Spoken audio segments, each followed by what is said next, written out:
funniest thing in this case when they said it. Like, he just responded. He's like in the middle of a conversation, like, call her Sarah.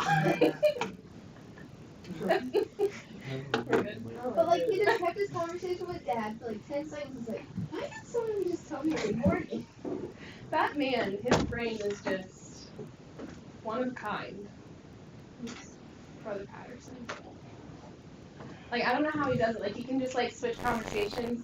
Like, when you would teach our classes, he'd be, like, in the middle of teaching, you know, all in English, like, super in-depth, like, yeah, so anyway, Robert Stephanis at the end, and Francisco Jimenez Cardinal, and, like, all of a sudden, he's like, like, dates, all of this stuff, and also he's like, I'm sorry, guys, I have to take this phone call. Hola, ¿cómo está, hermano? And he just, like, goes off in Spanish, gets off the phone, and then just jumps right back into the middle of a sentence that he left dangling in English. Like, I don't know how he does it. I hope that by spending more time with him, I can become more like him, but it's probably not going to happen because I'm a little too scatterbrained. And everyone disagrees, right? Yeah, Andy, you got this. You can do it. Yeah. Actually, I do. That's not true. I think you can accomplish great. Miss Hannah, do we get to send it too? Yes, please pass this to the auditors. Guys, quit being selfish. Okay? Well, they handed it to us. I didn't hand it to you guys. Who handed it to us? Everyone gets to sign my book. You took the class.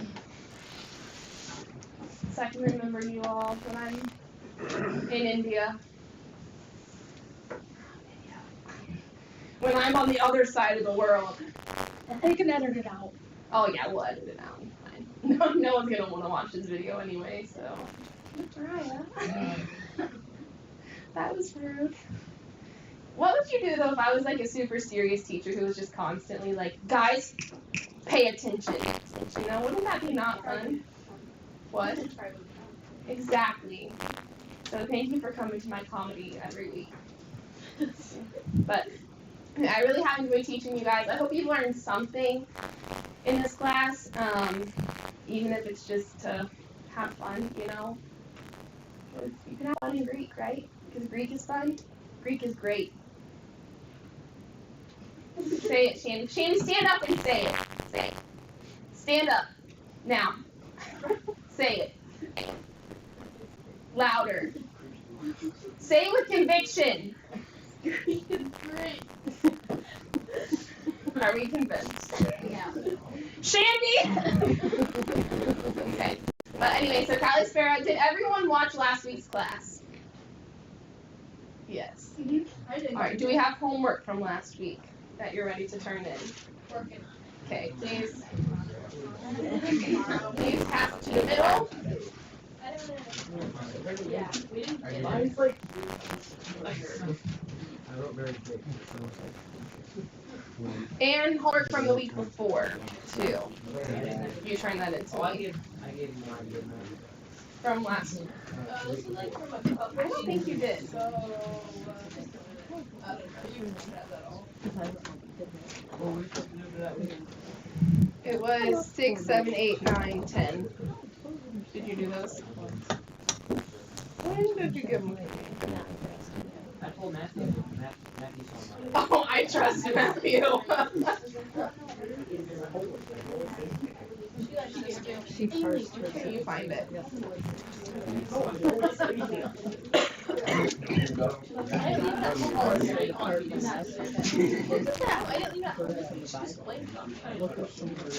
All right, so any questions about last week's class? Yeah, how did you do it?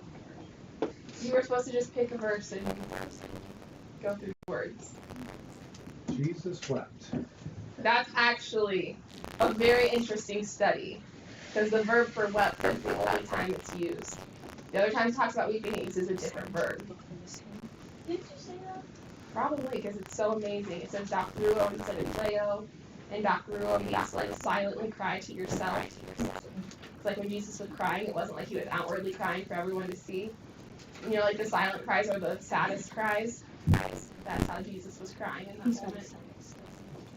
And I'm sure that Jesus, like some of his tears was because he was sad that his friends were sad, But I think a lot of it too was that he was sad that they didn't trust him.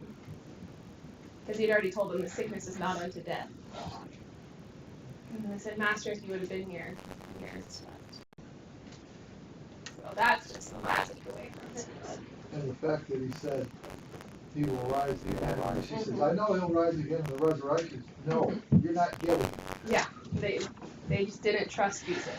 So, which is obviously it's very important that we trust Jesus. But all right, any other questions? Would it help if I took a few minutes real quick to show you in person what last week's homework was? Would that help anyone else? Okay. Yeah. I just hit a few comprehensive stuff. This is like extra noisy today. Okay. It might be your collar. Maybe. Okay. Okay, so we'll go to Blue Letter Bible, Webster's, 1828, and Sword. Okay, so I showed you a few different resources. One of them is called Blue Letter Bible. Up here you can type in a verse, a word, or a topic. If I wanted to just study the topic of love, I could do that. And it would show all the times it uses love.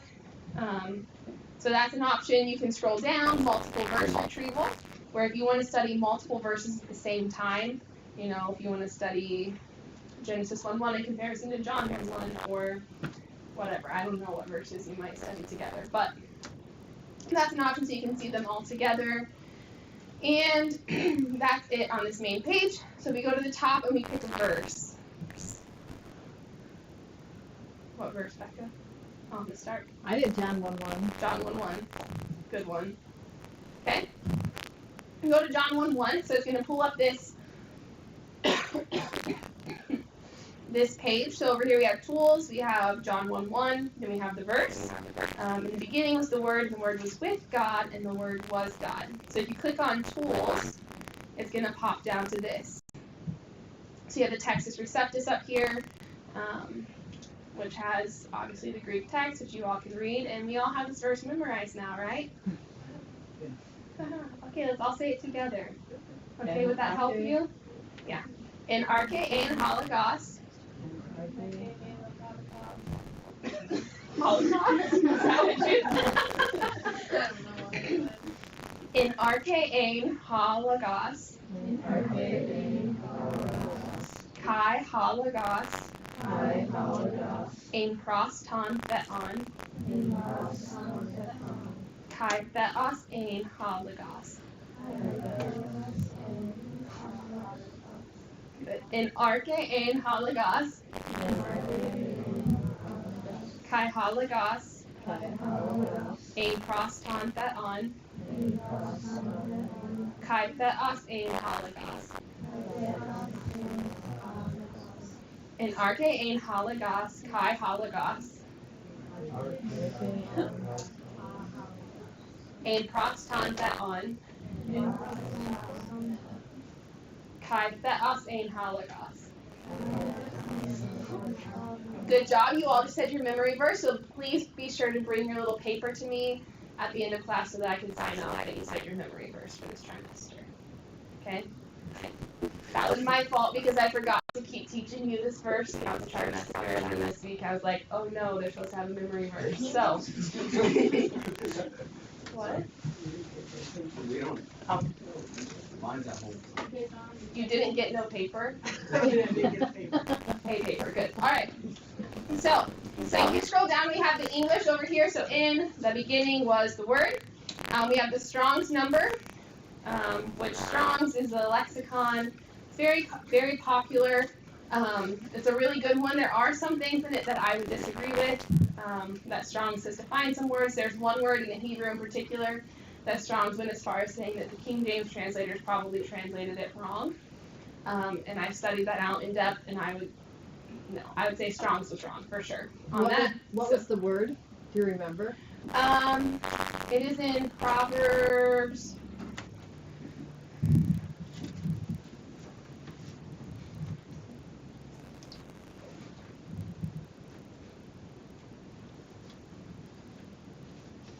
Proverbs 18:24, a man that hath friends must show himself friendly. No,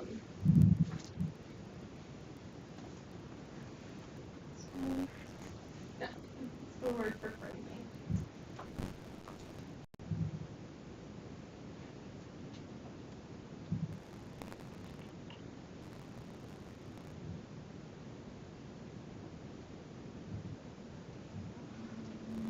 So right here it says, so Strong's definition. So ra'ah means it has to do with bad or evil. So a man that hath friends must show himself friendly, but the Hebrew really talks really about being bad or evil. And so it even says here, show self-friendly by mistake for another word. Okay, so Strong's is specifically saying that this is wrong. But this root, so Hebrew has this very in-depth root system where words will be connected with meaning just by the root of them. So we have ra'ah, ra'eh, ra, different things. Rhea, which is what I'm going to name my dog, right, Becca? And she has little chipped ear. I want that one. Thank you. Perfect. And so what this verse is saying, so ra'ah does have to do with the idea of being evil. But so this is the same root that's used for the word shepherd. Okay, so like a shepherd shepherds his sheep.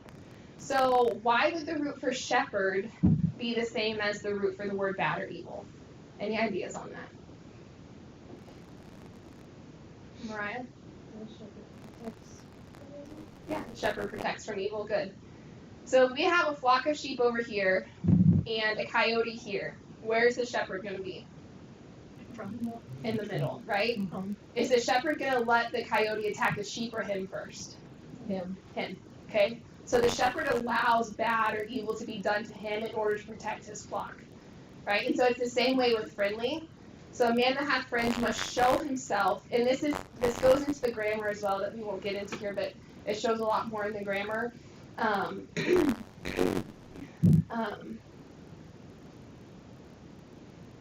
So yeah, the Hebrew verb shows a lot more in the grammar that what it is that as a friend, we have to allow bad things to be done to us. Like that's what we do for our friends, right? So sometimes people are mean to us, but because we're trying to show brotherly kindness and like brotherly love, we allow those bad things to happen, and in turn, as we continue to love them and allow ourselves, and I'm not saying we allow ourselves to be abused or anything like that, but part of friendship is just allowing bad things to happen to you. You get annoyed with each other, right? Mariah and I get annoyed with each other.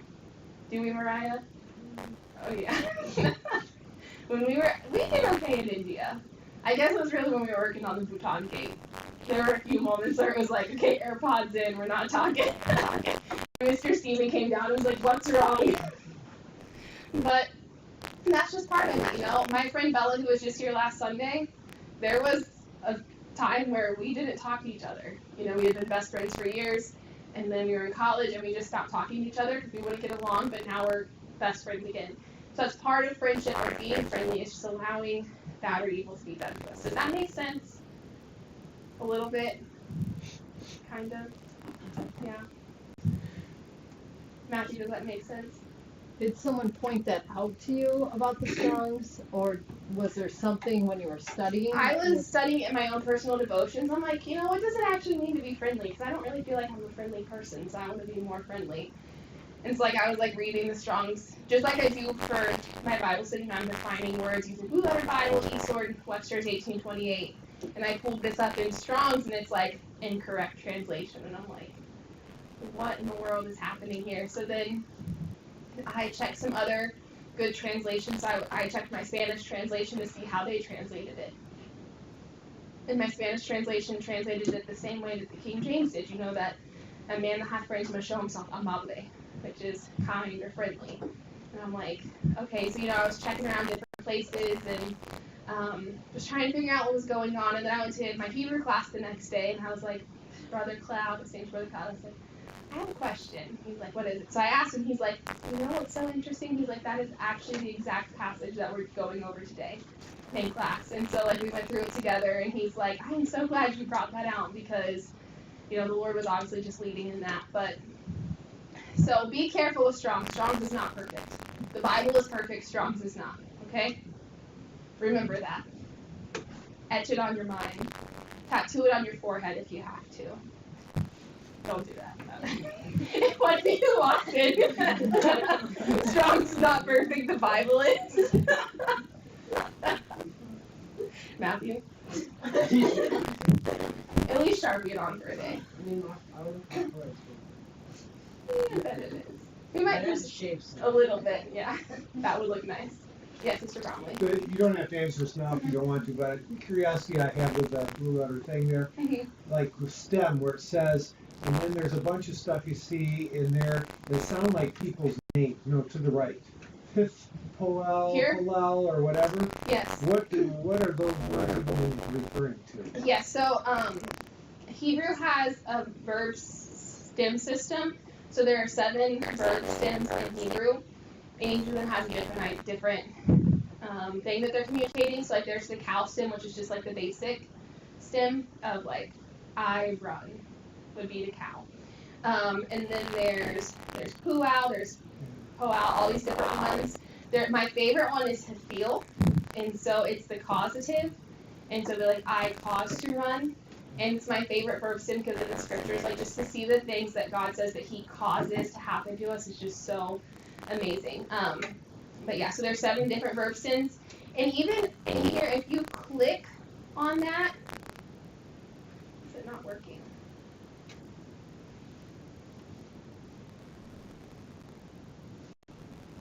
I don't know why it's not. So usually you can just click on it, and it'll tell you what the Hithael is.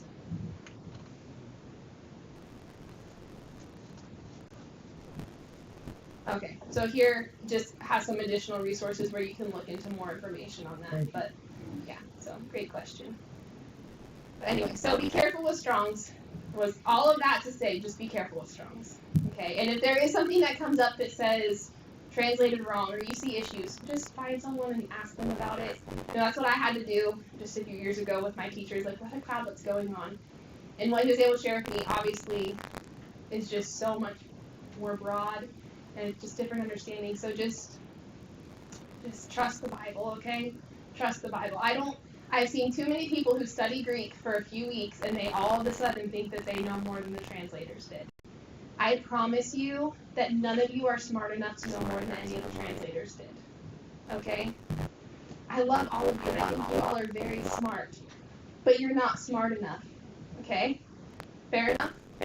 Those translators were scholars. They knew what they were doing. So let's trust the work that they did. Alright, anyway, so Strong's. So we have the Strong's number, and then we have the inflected form, the root, and then transliterated. So inflected is to show what changes have been made. So whether that shows verb tense differences, whatever it is. The root is where it comes from, and then transliterated is the Greek word written in English letters. Okay, does that make sense? And then over here we have parsing. So in is a preposition, so we'll go to arche. And so we see that inflected, this is arche. We have the root. We click on it, it'll read it to us. Okay, they have weird pronunciation, they roll their R's and really get very guttural with their keys. You know what a guttural sound is? Hoot. It's where you roll your uvula on the back of your tongue. It's called a uvular trill. So you know, like your tongue, like a tongue trill is like, but a uvular trill is like, it's really disgusting, and it took me a long time to master it. But some people can just do it like that. I could not. Like we sat in class, and what you do, so if you like snore, like, okay, your uvula is vibrating on the back of your tongue. But the way you don't make that sound by doing that, you make that sound by exhaling. So took a lot of practice. I didn't get it until I was in Armenia, and I was learning the Armenian language, and I was like, I say goodbye, Tajia. I can't even do it right now. Tajia Uchun, but in the middle it has the. And so we're in the van, and I said it, and I was like, oh, I did it! I did the uvular trill! I finally did the uvular trill! And Brother Money was there, and he's like, what's wrong with you? What's wrong? I'm like, I just did a uvular trill. And he was like, oh my God. He was unimpressed. But it's impressive, okay? It is, yeah. So Strong's number, the English translating the beginning. So you have the code here in DSF. So we have the long noun, dative, singular, feminine. Down here we see the case is dative. So here is the definition of dative. So you click on that. The dative page shows the relationship of an indirect object to a verb, often found inside a prepositional phrase. So it gives you definitions of that. Does that make sense? Does that make sense? I'm sorry. So, let me click on the Strong's number. So we're trying to find out what do these words mean. So you can click on there, you scroll down, you see outline of biblical usage, so these are different ways that it's translated. We have the Strong's definition, so this is the word arche, which means beginning. Shandy. A commencement or concretely chief in various applications, beginning, corner, all of this stuff. Thayer's Greek lexicon is a really good one as well. He compares it a lot more to the Hebrew, which is really interesting. So you can see some Hebrew words there.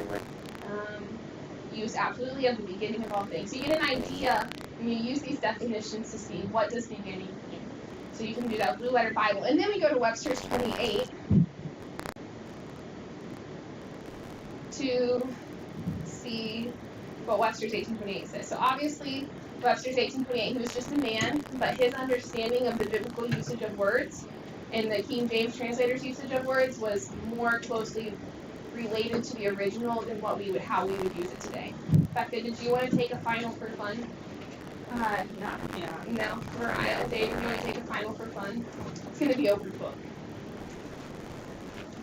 Maybe. Okay, I'll have one later. Just think about it. Pray about it. Okay. For the rest of you, it's not open book. I do, but you can just give it to me later. Okay. So we see here in Webster's 1828, he decides that which is first, the first state, commencement, entrance into being, the rudiments, first ground material. So just some different ways that these words are defined. So we would use Blue Letter Bible, Webster's 1828, and then the other one I showed you was eSword. eSword you do have to pay a little bit for, but it's not much.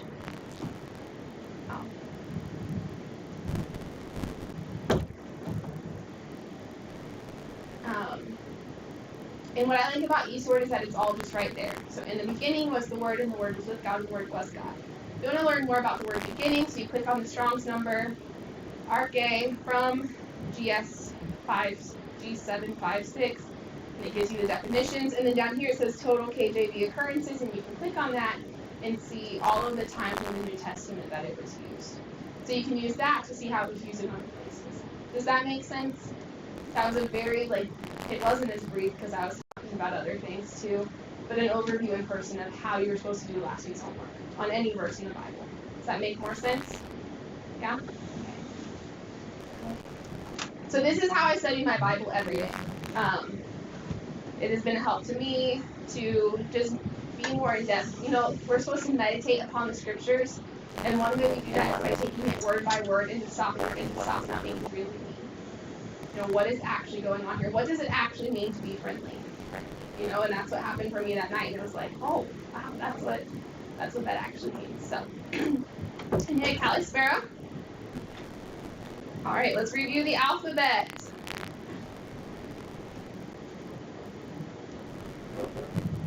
What's the name? Beta.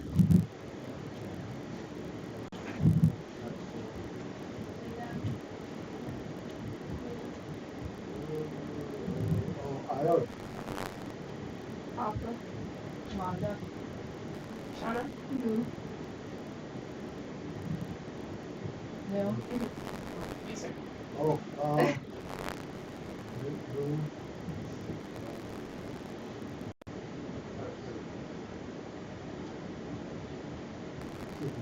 New. Yeah. So new.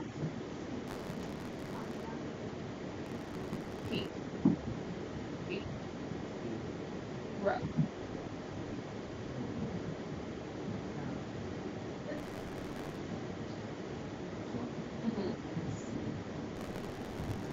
Shandy. C. Key. Olivia. C. Emily. Okay, good. Alright. What is this one? Not new. New.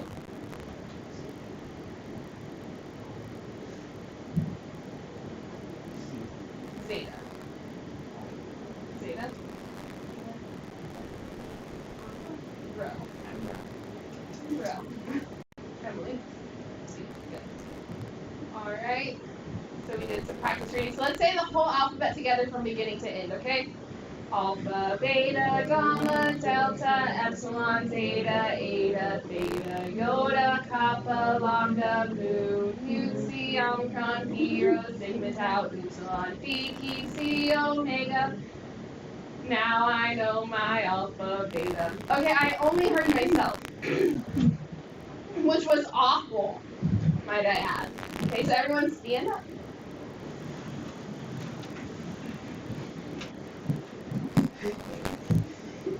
Okay, ready? I want to hear you this time, okay? With conviction. Ready?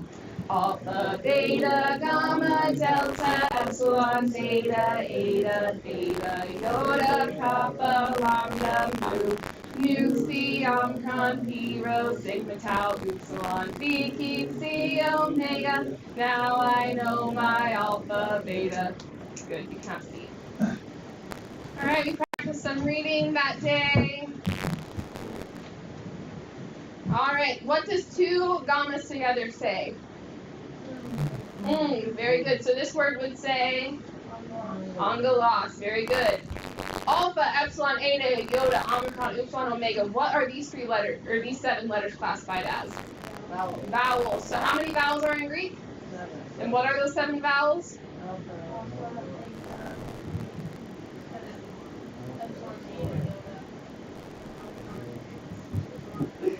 Very good. All right, so we have what's called a diphthong. What is a diphthong? Vowels sounded together. Right, and how many vowel sounds, or how many diphthongs are there in Greek? 7. So we're doing great. So we have I. All right. Alpha iota says I like an aisle. Okay. So say it with me. Alpha iota says I like an aisle. So I. We have A. Epsilon iota says A like an 8. So I A. Oi. Oi like an oil. I A oi. We like in sweet. Upsilon iota. We like in sweet. I A oi we. Alright, we have ow. Alpha upsilon. Ow like in sauerkraut. I A oi we ow. I A oi we ow. Upsilon iota you like in feud. Epsilon upsilon, sorry. Epsilon upsilon you like in feud. I A oi we ow you. Ooh. Ooh like in soup. I A oi we ow you ooh. Very good. So we have what's called a iota subscript. Does a iota subscript change the pronunciation of a vowel? No, it does not. Very good. We have 2 reading marks. We have a rough reading mark and a smooth reading mark. All right, so a rough reading mark opens to what direction? The right. Smooth opens to the left. Does either of these reading marks change the pronunciation of a letter? Yeah. The rough reading mark. And what does the rough reading mark say? Ha. Ha. Very good. So we have rough opens to the right, ha, right? We have smooth opens to the left, ah. So what would this say, Olivia? Ada. Sure. Hey. Yeah, hey, good. All right, so what would this say, Brogan? Hey, very good. Kate. Ha. Ha. Matthew. Oh. This is omega with a smooth reading mark, so I would just say oh. Alright. Isaac. Hey, very good. Alright, so there are 4 punctuation marks. Remember, there's a comma that looks like a comma. There's a period that looks like a period. There's a colon that only looks like the top part of the colon. A question that looks like a question mark that looks like a semicolon. Right? Do we know these? Will you know them when you're taking your final this week? Yeah, I bet you will.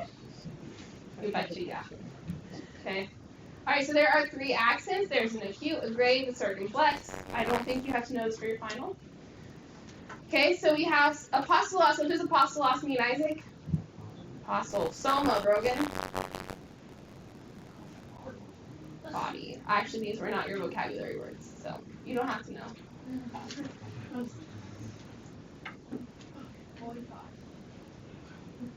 Alright. Good. So that was lesson 2. We're just doing very quick review today because I figured you guys needed review rather than me teaching you something new, right?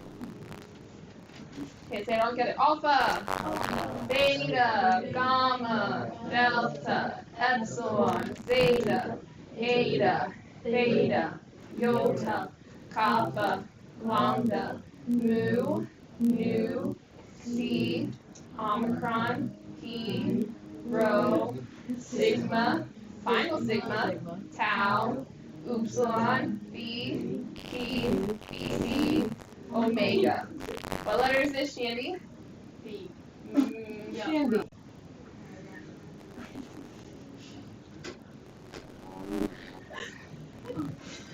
I think the best part is your mom.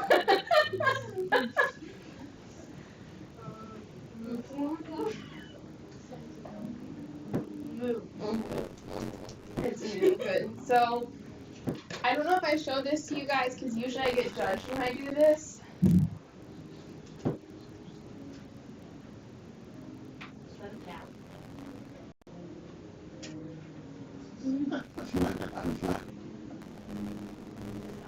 It's a cow!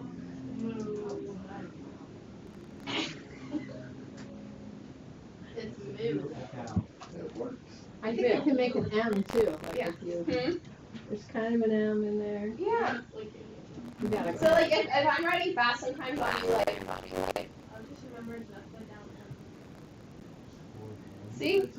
So then if you just like do it really close, it looks like a moo. Mhm. But, or you can just make my cute little cow. I'm a really good artist. I bet you guys didn't know.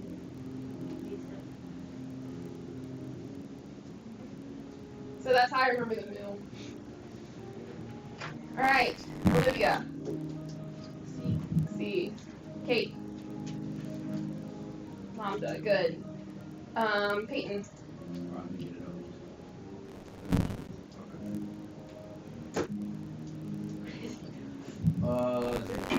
Zeta. Matthew. Isaac. Rogan. C or psi. 2 gamma says what, Matthew? Unga. So this would say what, Isaac? Onkelos, very good. What does this say, Peyton? Hi. Good. What does this say, Olivia? Emily. Shandy. We. Like in okay, Kate. Ow. Brogan.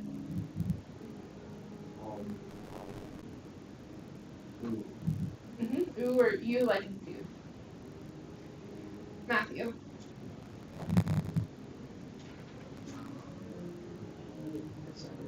Ooh, yes. Ooh, like in soup. So imagine if we did this.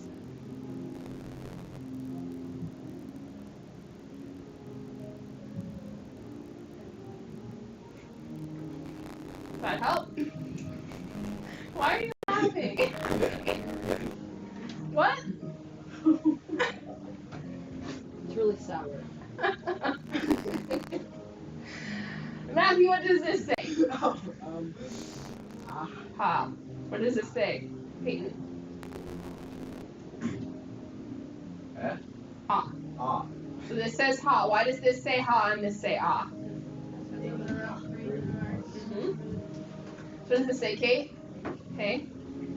Shandy? Does this say Olivia? Hop. Hop.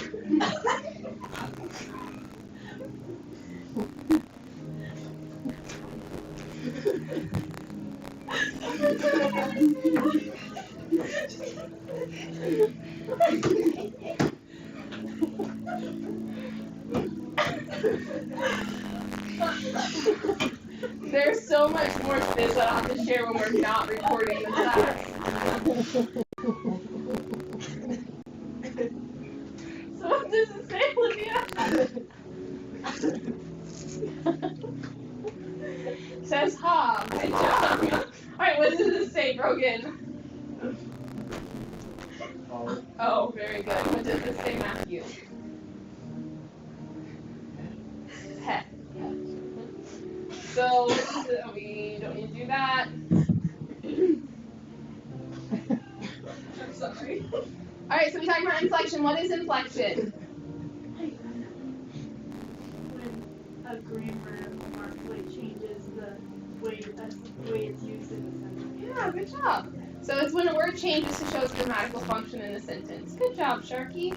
So proud of you. Alright, so unlike English, Greek is a highly inflectional language, okay? So verbs in Greek are made up of two parts. We have a stem and we have affixes. So we can have prefix, suffix, infix, circumfix, right? We know what all those are? I thought so. Good. So a stem is the lexical dictionary meaning of the word. Alright? An affix, so we have prefixes, infixes, and suffixes that are attached to the stem to tell us the tense, voice, mood, person, and number. Right? So when we parse a verb, we need those 5 parts. How many parts of a verb do there have to be? 5. So we have tense, voice, mood, person, number. If you are parsing a verb and you don't have 5 things to tell me, you're doing it wrong. Okay? And we don't want to be wrong, do we? But it's okay to be wrong sometimes because that's how we learn, right? That is how we learn, Shandy. Further. No, I wasn't always this good at Greek. Still not very good at it, actually. Okay, tense. The tenses in Greek are present, future, imperfect, aorist, perfect, pluperfect, and future perfect. We've only learned present. We talked about future a little bit. Okay? Voice is the way in which the speaker chooses to relate the grammatical subject of a verb to the action of that verb. So there are 3 voices. There's active, middle, and passive. Okay, so an active voice, the subject is performing the action. So I eat cake. I, the subject, am doing the action of eating the cake. I've had pie from Traverse City Pies today. It was really yummy. That was good. That was good. So I ate pie, okay? Middle, the subject is acting in his own interest. So I eat cake for myself, okay? And then passive, the subject is being acted upon. So cake eats me, okay? So me is the subject, but cake is eating me. That's a really bad illustration. We don't really have passive voice in English, so it's really hard to illustrate, but this is basically what's happening, okay?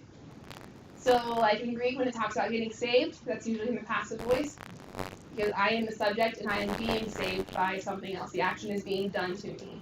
So I cannot actively save myself, but I can passively be saved by the one who can save me. Does that make sense? Isn't that beautiful? Isn't that just, man, boys, that'll preach, okay? Since they won't let me do it. You got it. Imagine the day Matthew gets angry. She's like, let's get into the Greek. I'll cry. Will it be because I'm proud or because we don't know? Good. So then there's voice. So we talked about that.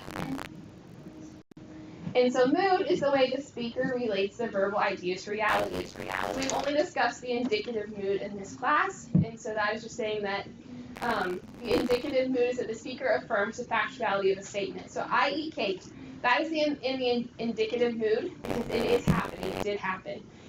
We have imperative that was like, eat cake. Or sorry, please eat cake. Because Dakota corrected Brother Patterson.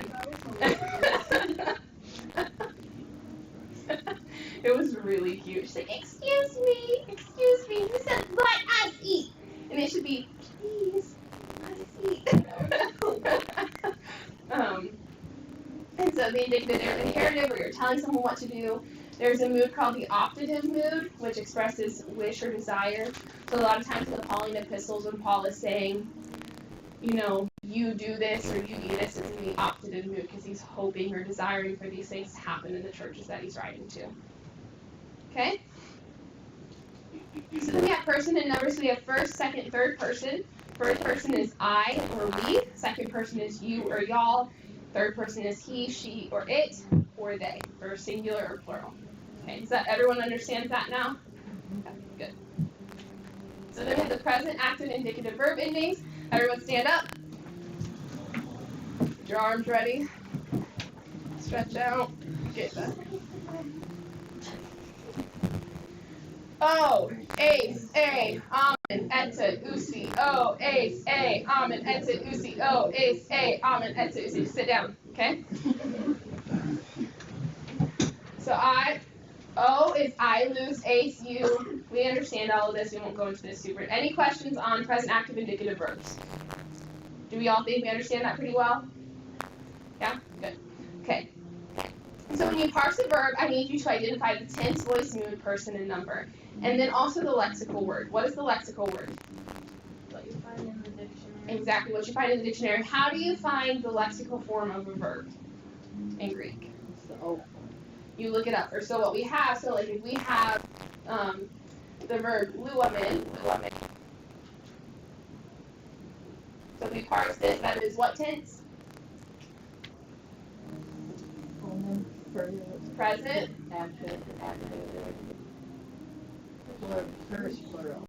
Plural. And it's from. So you take off the verb ending and replace it with O, and you have the lexical form. Okay? From luo. Okay, what does luo mean? I lose. And so this would be we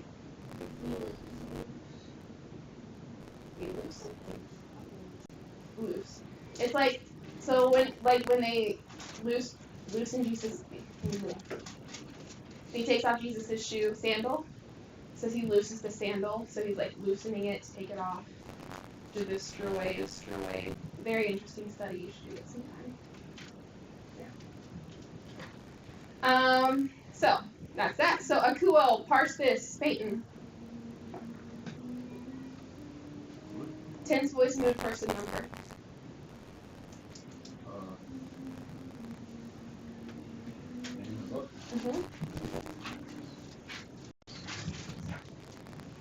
Alright, let's take a 5-minute break real quick. Does anyone need a break real quick? Does anyone need a break? Or can we just keep going? Are we good to keep going? Yeah, okay. This is our last class together. Maybe we should drag it out. Yeah, let's take a break. She wants to go to choir. Oh, can we take a break? No, I seriously You can go.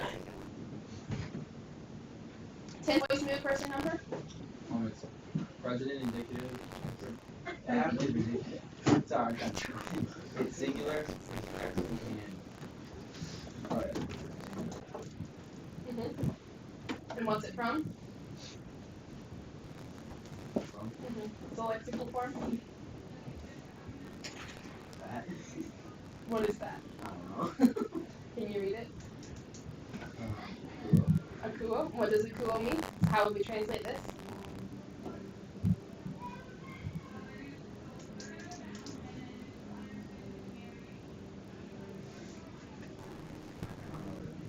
I hear. Here? Yep. acoustic. So like acoustics. Alright, Matthew. Tense, voice, mood, person, number? That would be present, active, indicative, third person plural.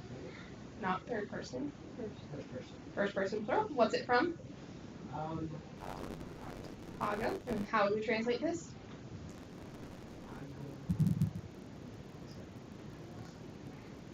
I can tell you what ago means if that would help. Ago is I lead. We lead. Very good. Okay. Isaac, tense, voice, mood, person, number?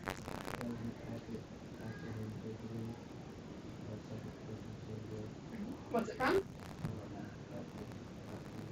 And how would we translate this? Very Tense voice mood person number. Third person. Not third person. Or second person. Second person, good. And what's it from? Lepo. And how would we translate this? No. Glossy. Very good. Right, Kate. Tense voice mood person number.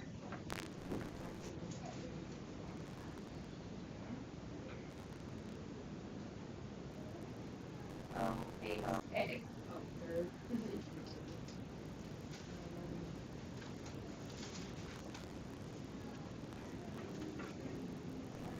From Grapho. So what would it be for Grapho? He or she writes. Very good. Very good. Emily, tense voice mood person number.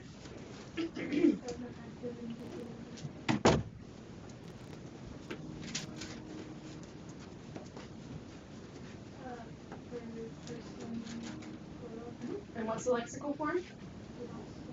And how would we translate this? Didasco is I teach. They teach. Very good. Very good. Say some vocabulary. Good.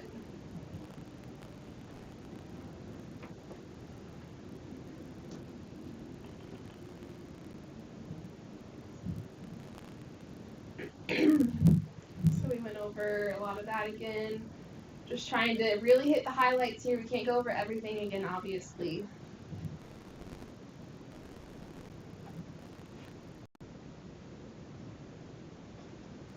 We spent a long time doing the verbs.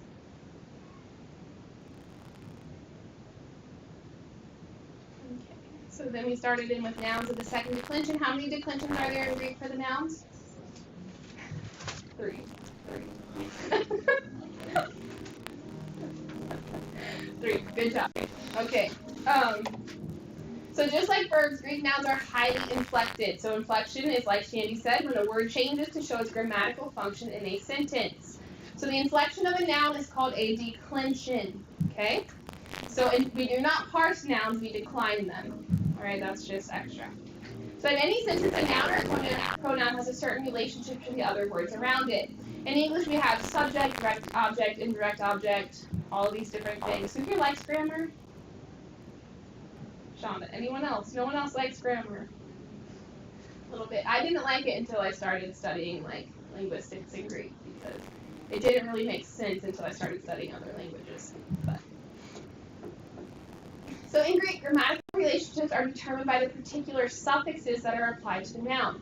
So when we translate Greek sentences, it is important to remember that the subject will not always be found before the verb, nor will the object always be found after the verb, because Greek does not have a set sentence structure like we have. It would be improper for me to say, cake I eat, or cake eat I. That sounds weird, right? So I eat cake, because we have a set sentence structure. That's why Yoda speak is so funny, because he just changes the sentence structure around a little bit. Yoda I am. I think I've never really seen any of those. What movie is he on? Star Wars? Is he on Star Wars? Yeah.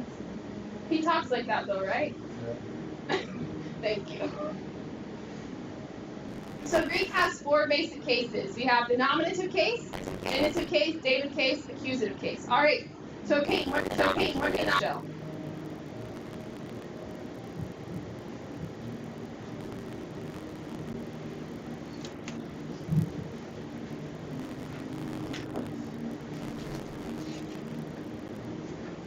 Nominative case shows the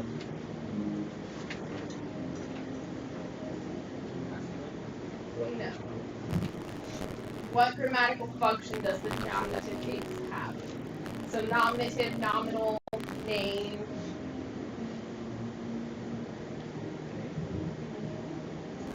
So the subject, indirect object, direct object, verb. So what is the nominative case? It's one of the cases in Greek, right? We have 4 cases. So what does the nominative case show? If a noun is in the nominative case, what function will that noun play in the sentence?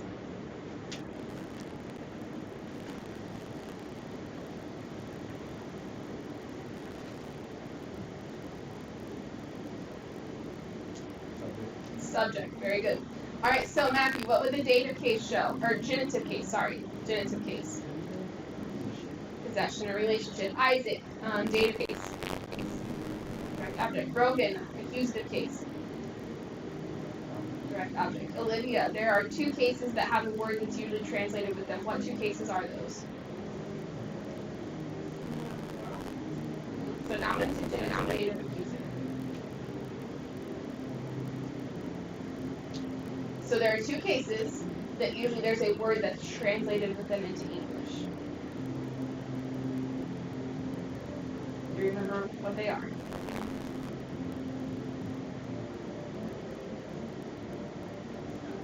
Okay, you know what they are? Genitive and dative. Alright, this is important to remember. So what word is usually translated with the genitive case? And what word is usually translated with the dative case? Two. Very good. Okay, so when you decline a noun, you need to identify the case of the noun. So is it nominative, genitive, dative, or accusative? And then you need to identify the gender of the noun. There are three grammatical genders. There's masculine, feminine, and neuter. Gender is not something with nouns that we deal with in English, but in other languages, like I'm learning Hindi right now, and the genders are about to kill me because it's like, well, coffee is feminine, and chai is feminine, but table is masculine, and why don't you know that? And depending on what gender the noun is, depends on the ending that you're going to use on the verb. The headache. Okay, it's a headache. That's what I'm telling you. So it's a big deal. So then you also need to identify the number. Is it singular or plural? Okay, so let's all sing a song. Everyone stand up.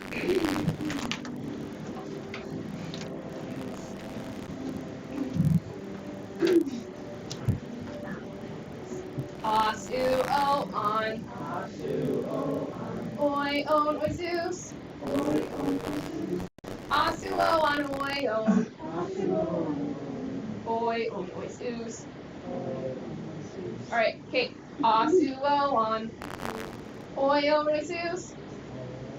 Asu-o-on, oi-on. Oi-on, oi-sus. You can sit down. Shandy. Asu-o-on. Oi-on, oi-sus. Asu-o-on, oi-on. Oi-on, oi-sus. Sit down. Asu-o-on. Oi-on, oi-sus. Asu-o-on, oi-on. Oi-on, oi-sus.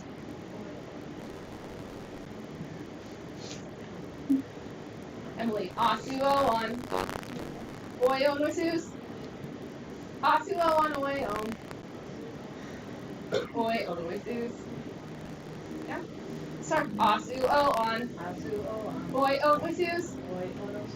Asu-o-on, oi-on. Oi-on, oi-sus. Very good. Down. Shauna. Asu-o-on. Oi-on, oi-sus. Asu-o-on, oi-on. Oi-on, oi-sus. Very good. Asu-o-on. Oi-on, oi-sus. Asu-o-on, oi-on. Oi-on, oi-sus. Very good. Brogan. Asu-o-on. Oi-on, oi-sus.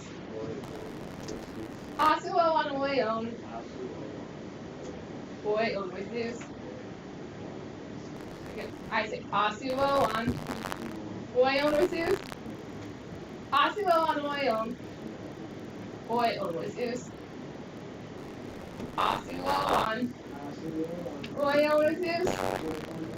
Asu-o-on, oi-on. Oi-on, oi-sus. Asu-o-on. Oi-on, oi-sus. Asu-o-on, oi-on. Oi-on, oi-sus. Very good. That was much better than it has been in the past. I'm very proud of you guys. I mean, I'm a little sad that I couldn't laugh at you as much as I did in the past because there were some days where it took all of me to not just cry. Good job.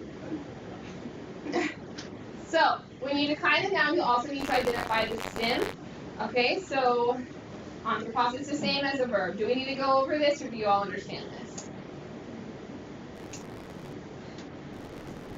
So it's just like you do for a noun, for a verb. So if we have anthropo,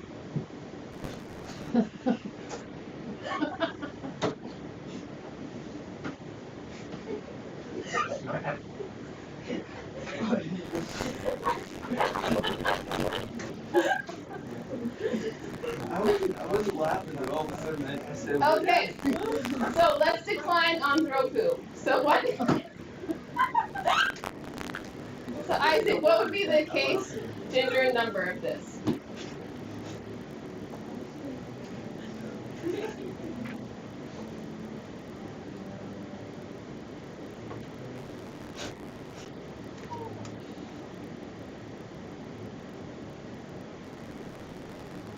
Masculine. Very good. And do you know what it's from?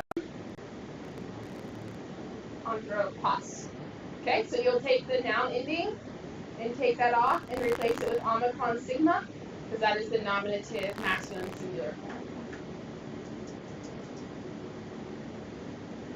So how do we translate this?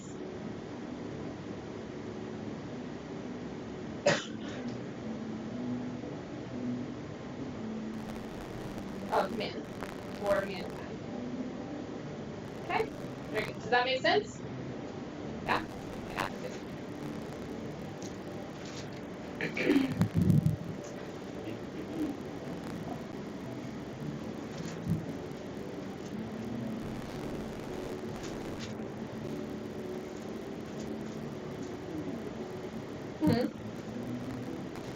It's review.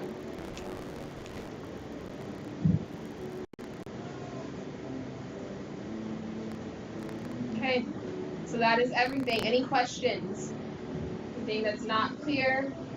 Any questions you have about the final?